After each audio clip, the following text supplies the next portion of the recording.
नए चीजें मिले हैं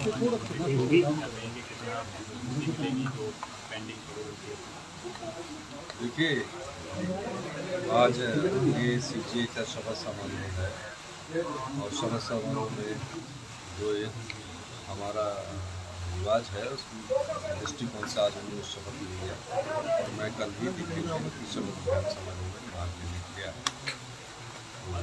निश्चित तौर पर न्यायिक प्रणाली में जो सुधार हो रहा है उस सुधारों को आगे बढ़ाएं। सर, दिल्ली आप गए थे, बहुत महत्वपूर्ण दौरे रहे हैं और क्या कौन कौन से मसले थे नीति आयोग में आपने उठाए और केंद्रीय ऊर्जा मंत्री से मुलाकात हुई है? देखिए, केंद्रीय ऊर्जा मंत्री जी से मेरी कल काफ़ी लंबी चर्चा हुई और उस चर्चा में हमने जो शानन विद्युत प्रोजेक्ट है जिसकी लीज ख़त्म हो रही है उस लीज के संदर्भ में हमने उनसे बात की और कहा कि इसकी लीज ख़त्म हो रही है, शानन विद्युत प्रोजेक्ट अब हिमाचल प्रदेश सरकार को मिलना चाहिए, हिमाचल प्रदेश जनता का उस पर अधिकार है। उस मामले पर उन्होंने कहा कि हम कानूनी प्रक्रिया का अध्ययन करने के बाद इस पर आपको आगे बढ़ाएंगे। दूसरा मसले हैं कि हिमाचल के जो अधिकार है, अब हिमाचल के पास जो बहता हुआ पानी है वही हमारा पास रॉ मटेरियल है, वही हमारे पास बहता हुआ सोना है। हमने कहा कि एनटीपीसी, एनएचपीसी और एसजेवीएनएल उस समय हालात ऐसे थे कि प्रोजेक्ट लगाते थे हम और हमें 12% फ्री पावर रॉयल्टी के तौर पर देते थे। अब जो प्रोजेक्ट होता है वो 12 साल में फ्री हो जाता है। जब उनका डेट फ्री हो गया और सब कुछ फ्री हो गया तो हमने उनसे कहा कि आप कम से कम, हमने आपको जीवन भर के लिए प्रोजेक्ट दे दिया, हमारी आय बढ़ नहीं पाएगी, हम पहले ही आर्थिक बदहाली के दौर से गुजर रहे हैं, आर्थिक तंगी इतनी ज़्यादा है कि जो हमारा रॉ मटेरियल है वो हमने एनटीपीसी, एनएचपीसी और एसजेवीएनएल को दे दिया, तो आप उसमें हमारी रॉयल्टी का जो शेयर है वो 30% बढ़ाइए, 50% बढ़ाइए, क्योंकि आप डेट फ्री हो गए। उन्होंने कहा कि उस पर भी हम विचार करेंगे। तीसरा हमने कहा कि कुछ प्रोजेक्ट्स है, हमारे पास कुछ प्रोजेक्ट्स है, हम ये नहीं कह सकते कि इन्वेस्टमेंट के मामले पर हम राज्य के इंटरेस्ट को बेच दें। पिछली सरकार ने जो MOU साइन किए हैं उसमें जो हमको फ्री पावर की रॉयल्टी मिलनी है वो 12 साल तक उन्होंने डेफर कर दी है और हमने उनको लाइफ लॉन्ग प्रोजेक्ट दे दिया है। हमने कहा कि हम खुद बनाएंगे, हम खुद बना सकते हैं, हम अपने लोगों को कब तक कर्जे के बोझ के तले दब सकते हैं, उसके संदर्भ में हमने उनसे बात की है।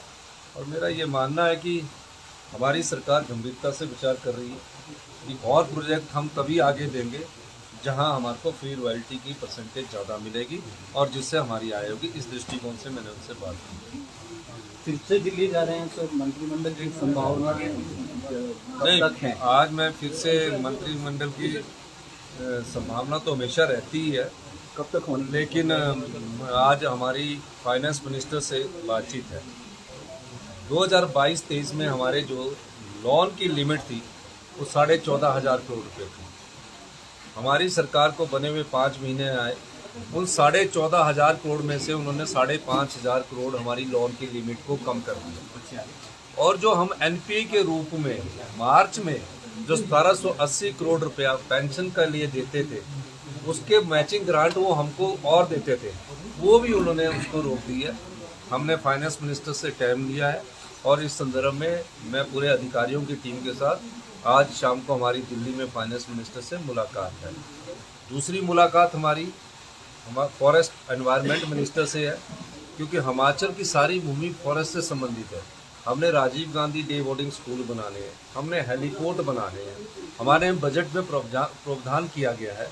इस दृष्टि से हम उनसे कह रहे हैं कि हमें कुछ रिलैक्सेशन दी जाए ताकि हम अपने विकास को गति प्रदान कर सकें।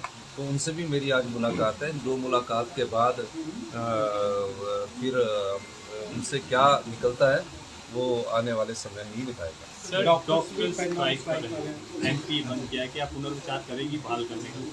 देखिए, जो डॉक्टर्स लगे हैं और जो हड़ताल पर गए हैं उनका तो NPA बंद नहीं हुआ है। ये पहली बार हुआ है कि जिनको NPA मिल रहा है वो स्ट्राइक पर जा रहे हैं। NPA कोई बंद नहीं किया गया, विड्रॉ किया गया था। एक नियम है, इस नियम के तहत डेंटल डॉक्टर के रिटर्न में इंटरव्यू होने हैं।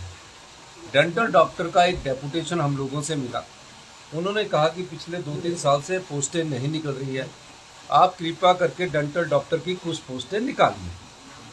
तो हमने कहा हम निकालते हैं। और एक मसला हमारे ध्यान में आया कि डेंटल डॉक्टर हो गए, आयुर्वेदिक डॉक्टर हो गए, वेटनरी डॉक्टर हो गए और एलोपैथी डॉक्टर हो गए, उन सबको एनपीए मिलता था। तो डेंटल डॉक्टर ने ही खुद बोला कि आप हमारे लिए पोस्टें निकाल दो और हमें एनपीए की जरूरत नहीं है, आप हमारे सरकारी रोजगार दो। तो एक नियम के तहत उसमें बदलाव किया गया, उसमें सभी डॉक्टर्स आ गए, उसमें एलोपैथिक भी आ गए, आयुर्वेदिक भी आ गए, वेटनरी भी आ गए। अब हमने 40-38 डेंटल डॉक्टर की पोस्टें निकाली है। वो कह रहे हैं कि हमें तो सरकारी रोजगार चाहिए, हम 3000 के करीब रोजगार है जिन्होंने लाखों रुपया डेंटल डॉक्टर में। हमने कहा कि हम आपको पोस्टें निकाल रहे हैं, हमने कैबिनेट में सैंक्शन किया। उसी समय एक नियम आया, उस नियम में ये कहा गया कि जो डेंटल डॉक्टर के इंटरव्यू है वो एनपीए नहीं लेना चाहते, उसमें बदलाव किया गया। इसलिए ये जो डॉक्टरों की बात है, पहले इस बात को समझना चाहिए था और हमसे बात करनी चाहिए थी और हमने उनको बात समझानी थी। जब डॉक्टरों की पोस्टें एलोपैथिक की निकलेगी, जब डॉक्टरों की एलोपैथिक की निकले तो जो विड्रॉ किया उस पर पुनः विचार किया जा सकता है। लेकिन ये गलत बात है कि आप जिनको एनपीए मिल रहा है वो हड़ताल कर रहे हैं। अभी जब नई डॉक्टरों की रिक्रूटमेंट होगी उस समय वो मुझसे मांग करेंगे, तो उस पर हमारे को विचार करने में कोई हर्ज नहीं है। मैं डॉक्टरों से भी कहूँगा कि आप कृपया करके, आप सबको एनपीए मिल रहा है, आप सबको एनपीए से रोका नहीं गया है, और आप कृपया करके आप अपना काम कीजिए। जब नई पोस्टें निकलेगी और डॉक्टर के जो हमें एसोसिएशन होगी, हम इस पर विचार करेंगे, इसमें कोई दो राय नहीं।